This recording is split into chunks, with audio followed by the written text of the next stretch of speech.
लेकिन हर किसी को सरकारी जॉब मिल जाए ये संभव नहीं है, और मुझे ऐसा लगता है कि इसकी जरूरत भी नहीं है। जिस चीज में आपकी रुचि है, आपका इंटरेस्ट है, आपको जो अच्छा लगता है, आप उस काम को करो, क्योंकि एक ही जिंदगी मिली है। और आप उस चीज पे मेहनत करके देखो, फिर आपको पता लगेगा कि कैसे अच्छे परिणाम देखने को मिलते हैं, आप कैसे सफल होते हैं। अगर आज हम देखते हैं कि कितने कितने महान लोग हैं जो अपने स्कूल में फेल हो गए, जो कभी कॉलेज में फेल हो गए, क्या वो महान नहीं बने?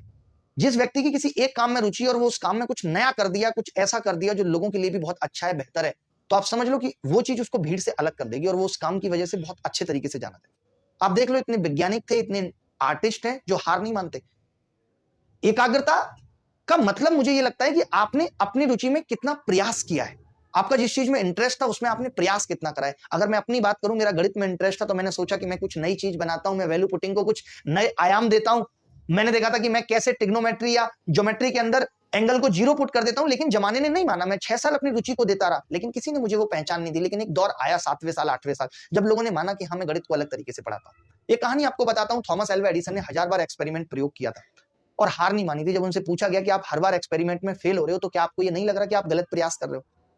जब वो इतनी बार फेल हुए, उन्होंने बताया कि मैं हर एक फेल एक्सपेरिमेंट को लिख रहा हूं, जिससे कि मुझे जरूर पता है कि आगे आने वाली पीढ़ी को यह जरूर पता होगा कि इन सैकड़ों एक्सपेरिमेंट से कभी बल्ब नहीं बन सकता, और वो ऐसा कभी नहीं करेंगे। इसका मतलब कि जो हम असफल होते हैं, उससे हम दूसरे लोगों को और खुद को भी एक सीख देते हैं कि ऐसा करने से जीवन में सफलता नहीं मिलती।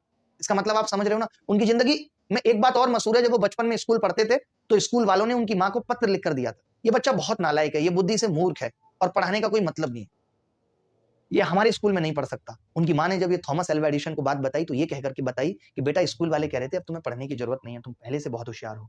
सालों बाद जब उनकी मां के गुजर जाने के बाद जब उन्होंने महान खोज कर ली थी बल्ब की, तो किसी दिन उन्हें वो पत्र मिला। तब उन्होंने उससे पढ़ा और सोचा कि अगर उस वक्त मेरी मां ने मुझे ये बात बता दी होती तो शायद जो मैं आज हूं वो मैं नहीं बन पाता। सारा गेम कॉन्फिडेंस का है कि मैं क्या कर सकता हूं या क्या नहीं। दुनिया आपको गिराने के लिए बैठी है, दुनिया ये बताने के लिए बैठी है कि तू ये नहीं कर सकता। लोग तो मछली को ये ताने देके मार दे रहे हैं कि तू पेड़ पे नहीं चढ़ पा रही।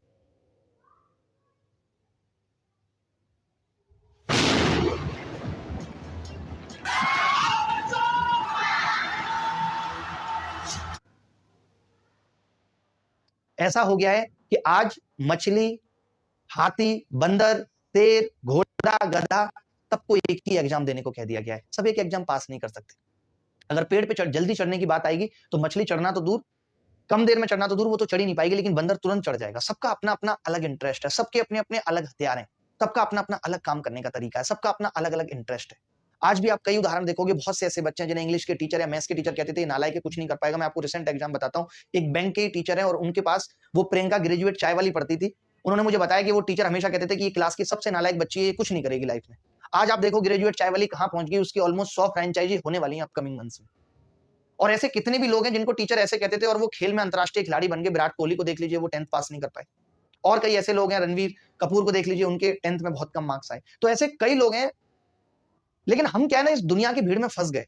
हम शायद रिश्तेदारों को, मोहल्ले वालों को और पड़ोसियों को ये दिखाने के चक्कर में कि मैं 8 महीने में एक शॉर्ट टर्म ये नौकरी ले लेता हूं और फिर मुझे लगेगा कि मैं बहुत अच्छा कर लूंगा जीवन में। मैंने अपने जीवन से पिछले 3 महीने में ये बात सीखी। मैं बहुत सारे दुखों से गुजरा।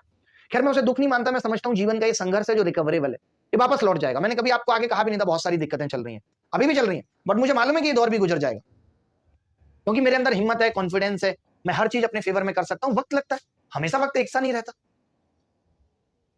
तो मेरे साथ भी वही था कि मेरी जॉब लगी थी, मैं मैथ्स के बारे में सोचता रहता था, मुझे लगता था कि यार जॉब में मेरा इंटरेस्ट नहीं है, मैं गलत फंस गया और मैंने अपने उस डिसीजन को बदला। कई बार हम अपने उस डिसीजन को बदल नहीं पाते, हमें ऐसा लगता है कि अब हम इस राह पे चल दिए तो अब शायद वापस लौट के आना मुश्किल है। जैसे बहुत सारे लोग किसी रिलेशनशिप में फंसे हुए हैं, लेकिन वो वापस लौट के नहीं आना चाहते, उनको लगता है कि अब 6 साल हो गए रिश्ते को तो ढोना जरूरी है। ऐसा बिल्कुल भी नहीं है। लाइफ के हर मोमेंट पे आपको यू टर्न मिलेंगे। किसी भी चीज में आप तैयारी कर रहे हैं, आज अगर आपको लगता है कि तैयारी आपके बस की बात नहीं है, आप गलत दिशा में, आप चाहे सिंगिंग में ये मेहनत कर लिए होते, कॉमेडी में ये मेहनत कर लिए होते, तो आपका जीवन आगे निकल जाता। क्योंकि अगर आप आधे अधूरे मन से पढ़ोगे तो एकाग्रता कभी नहीं आएगी। मैं आपको एक छोटा सा एग्जांपल देता हूं। अभी मैं कुछ दिन पहले ईसा फाउंडेशन वाले सदगुरु जी महाराज ने हमें बुलाया।